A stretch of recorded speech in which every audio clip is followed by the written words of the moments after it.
سب سے پہلے ہم چاہیں گے کہ ذرا جو علی مین گنڈا پور صاحب نے جو 90 دن کا الٹیمیٹم دیا ذرا وہ سن لیں۔ سن لو فیصلہ کرنے والوں کہ آج سے 90 دن شروع ہو گئے ہیں اور 90 دن کے بعد 91 دن یا تو ہم نہیں یا پھر تم نہیں، یا ہم سیاست چھوڑیں گے اور یا عمران خان کو رہا کروائیں گے۔ صدیق ملک صاحب، یا ہم سیاست چھوڑیں گے یا پھر ہم عمران خان کو رہا کروائیں گے۔ صرف 90 دن رہ گئے ہیں آپ کے پاس۔ 89 ہو گئے ہوں گے، آج کا ہے کل کا ہے 89۔ تو 89 رہ گئے ہیں 89۔ تو چلیں 89 کے بعد کوئی ایک اور پروگرام کر لیں گے۔ اچھا دیکھیں بات یہ ہے کہ ان کی پارٹی کے پاس میرے دو بڑے قریبی عزیز دوست ہیں، علی ظفر صاحب اور سلمان اکرم راجہ صاحب۔ ان سے بہتر ان کے پاس کوئی لائر شاید پاکستان میں ہوں گے، وہ ایک ہمارے وہ ایک دو لائرز ہیں جو ان سے بہتر ہیں، ورنہ this is the top leadership of the legal fraternity.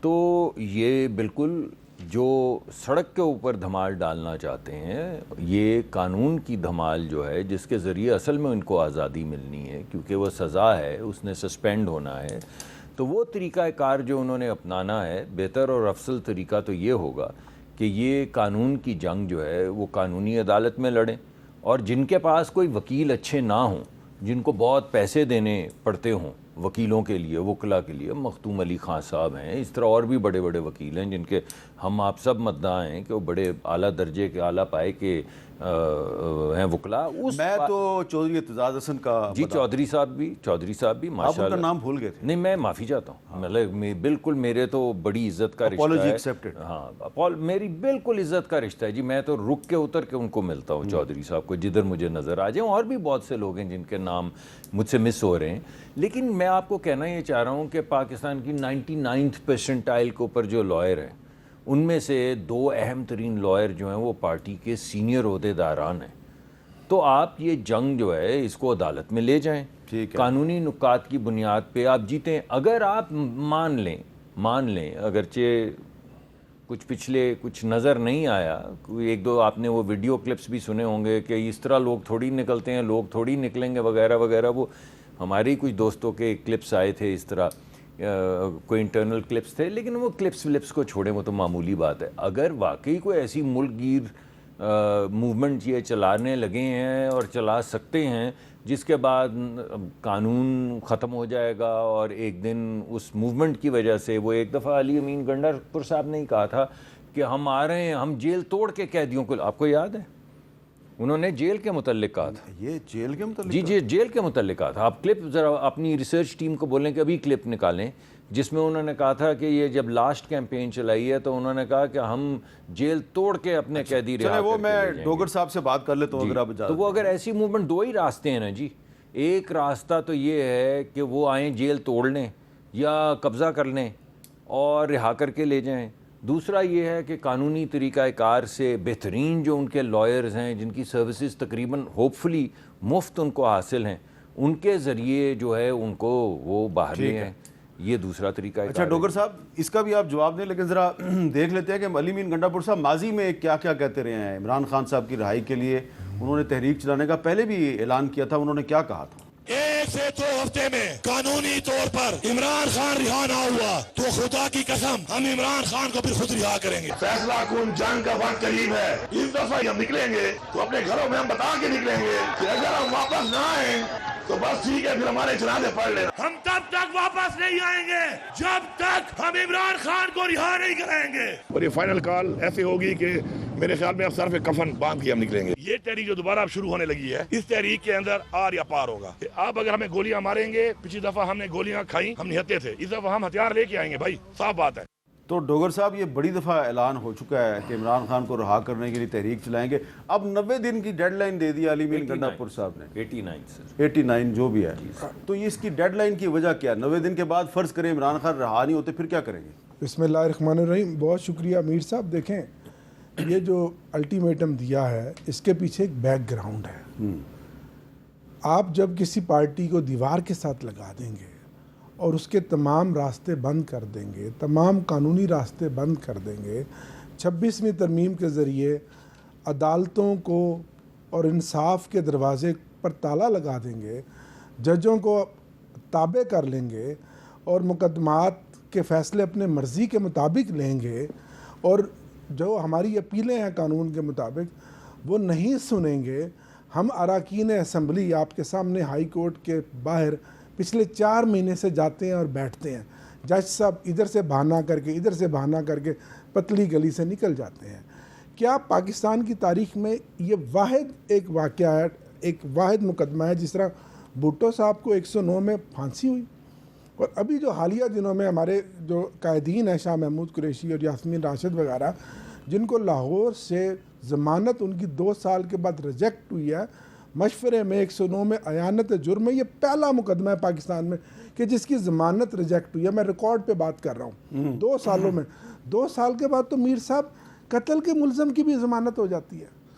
آپ نے ہماری خواتین کو قید میں رکھا ہوا ہے، بزرگوں کو قید میں رکھا ہوا ہے، کارکنوں کو قید میں رکھا ہوا ہے۔ نہیں، آپ کی ایک ہزاروں خاتون رہنما تھی عالیہ حمزہ صاحبہ، رہا ہو چکی ہیں۔ ہزاروں جی وہ بھی ایک لمبی طویل جیل کاٹنے کے بعد ہزاروں کارکنوں کو آپ نے جیل میں رکھا ہوا۔ جب آپ نے ہمارے سارے راستے بند کر دیں گے پھر ہم کہاں جائیں گے؟ پھر ہم سڑکوں پہ جائیں گے اور ہم ہر ممکنہ احتجاج کرنے کی کوشش کریں گے جس سے عمران خان کی اور ہمارے اسیران کی، ہماری قیدیوں کی رہائی ممکن ہو۔ آپ کہتے ہیں کہ جی قانون، دیکھیں ہم تو آج بھی عدالتوں کی جنگ لڑ رہے ہیں، ہمارے تمام وکلا جن کی آپ نے بات کی ہے وہ عدالتوں میں جا رہے ہیں، ہم وہاں جا کر ایک ہی نعرہ لگاتے ہیں کہ ججوں کو آزاد کرو اور آئین اور قانون کے مطابق فیصلہ کریں۔ ابھی آپ کی بیک میں یہ کورٹ نمبر 1 ہے جو 77 خصوصی نشستیں ہماری چھینی گئی ہیں، ڈاکہ ڈالا گیا، اس کورٹ نمبر 1 پہ جو 8-9 جج بیٹھے ہوئے تھے وہ کوئی فیصلہ ہے؟ کیا اس جمہوریت میں اس طرح ہوتا ہے کسی پارٹی کو، کسی شخص کو دبانے کے لیے؟ آپ ہمیں کوئی راستہ دیتے، کہیں عدالتیں اپنا کام کر رہی ہوتی، کہیں سے انصاف مل رہا ہوتا، کوئی ضمانتیں ہو رہی ہوتی تو ٹھیک ہے، ہم اس ایکسٹریم سٹیپ پہ نہ جاتے۔ اب ہم کیا کریں؟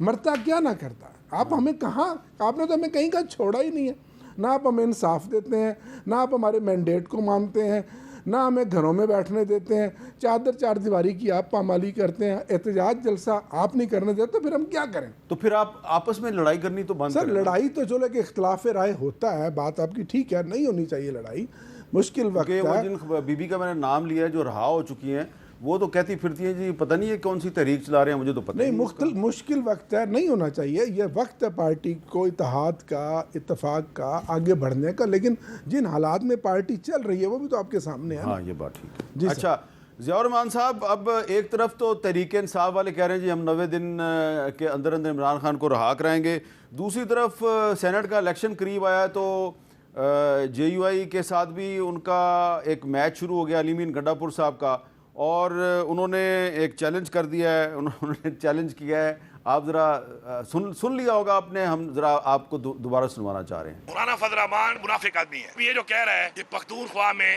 جیلی مینڈیٹ ہے، تو مولانا صاحب کہاں تیری یہ رہ گئی ہے، اپنے حلقے میں تو الیکشن نہیں لڑ سکتا، فارم 47 سے آیا تو بلوچستان سے ہوا ہے۔ میں ابھی آج پھر چیلنج کرتا ہوں مولانا صاحب، ہر پولنگ پہ کیمرہ میں لگاؤں گا، پیسے میں لگاؤں گا، میرا بھائی استعفیٰ دے گا، تو اور میرا بھائی الیکشن لڑیں گے، تو جیت گیا میں سیاست چھوڑ دوں گا، تو سیاست چھوڑے گا۔ اگر یہ واقعی مفتی صاحب کی اولاد ہے تو یہ چیلنج قبول کرے گا۔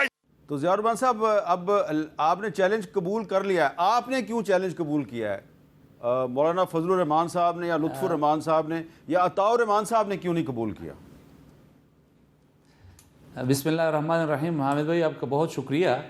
بات یہ ہے کہ 2 باتیں ابھی آپ کی اس پوری گفتگو میں سامنے آئی ہیں، وہ یہ ہے، ایک تو مصدق بھائی نے ایک طرف کا جو ہے وہ کور کیا ہے جو لیگل سائیڈ ہے۔ میں ایک سیاسی کارکن کی حیثیت سے یہ سمجھتا ہوں کہ کوئی بھی سیاسی کارکن جیل میں نہیں ہونا چاہیے، تو اس کے جیل سے رہائی کے لیے پاکستان کا قانون وہ ہم سب پر لاگو ہوتا ہے، ہم پہ بھی لاگو ہوتا ہے، عمران خان صاحب پہ بھی لاگو ہوگا، آپ پہ بھی لاگو ہوگا، اس سے نکلنے کے اپنے طریقے ہیں وہ اپنی جگہ پہ۔ لیکن جہاں تک سیاسی راہ لینے کی بات ہے، اگر پی ٹی آئی کا کوئی اور لیڈر وہ 90 دن کی بات کرتا، وہ عمران خان کی رہائی کی بات کرتا، تو شاید ہم اس کو کوئی ایک توجہ دینے کی لائق بھی سمجھ لیتے۔ لیکن جس شخص نے 90 دن کا اعلان کیا ہے، بصد احترام ان کا ماضی کا ٹریک ریکارڈ جو ہے وہ اس طرف وہ اچھا نہیں ہے اس حوالے سے. اسلام آباد کے روڈوں پر اپنے کارکنوں کو چھوڑ کے کے پی چلے جانا, پھر وہاں کہنا کہ جی میں تو 12 ضلع کراس کر کے آیا ہوں, پھر اس کے بعد دوبارہ کارکنوں کو بلانا, فائنل کال بلانا, پھر ان کو کہنا کہ جی آپ سنجانی میں رک جائیں, پھر آپ 26 نمبر میں رک جائیں, پھر آپ ڈی چوک تک کیوں آ رہے ہیں, اپنے کارکنوں کو اس طرح چھوڑ دینا. یہ جس شخص نے اعلان کیا ہے, کم از کم اس طرح کے اعلان جو ہے وہ میں نہیں سمجھتا کہ یہ ایک سنجیدہ اعلان ہے. یعنی اس کا مطلب یہ ہے کہ آپ 90 دن کا باقاعدہ ایک سٹیمپ لکھ کر دے رہے ہیں حکومت کو کہ عمران خان نے 90 دن تو جیل میں رہنا ہے, اور اس حوالے سے کوئی چیز نہیں ہوگی. لیکن جہاں تک انہوں نے بات کی ہے مولانا فضل الرحمان صاحب کے حوالے سے, یہ پی ٹی آئی کے اندرونی معاملہ ہے حامد بھائی. ان کو سوچنا چاہیے کہ P T I Jamiat Ulema Islam opposition میں ہے, اپوزیشن کو ساتھ میں لے کے چلنا ہے, اپوزیشن سے بگاڑ کے چلنا ہے. یہ اس وقت کے حالات وہ اپوزیشن کے اتحاد و اتفاق کے ہیں. اور دوسری بات, اس پہ بھی سنجیدگی سے ان کو غور کرنا چاہیے کہ اس وقت اپوزیشن کی بے اتفاقی یا اپوزیشن میں اس طرح کی دراڑ وہ کس کے مفاد میں جائے گی. جہاں تک چیلنج قبول کرنے کی بات ہے تو حامد بھائی جس سیٹ پر انہوں نے چیلنج کیا ہے, ان کے بھائی کے مقابلے میں کینڈیڈیچر جو فائل کیا تھا وہ میں نے فائل کیا تھا. میں ایک دفعہ پھر آپ کی اس پروگرام کی وسادت سے ان کا چیلنج قبول کر رہا ہوں کہ میں نے کینڈیڈیچر فائل کیا تھا ان کے مقابلے میں, جمعیت علماء اسلام نے بائیکاٹ کیا تھا. تو اس بائیکاٹ کی وجہ سے ہم نے الیکشن نہیں لڑا. یہ غزہ اور میدان کل کو فیصل امین, یہ آج کو بتائیں نا, فیصل امین ابھی یہ استعفیٰ دے دیں, میں ان کے مقابلے میں تیار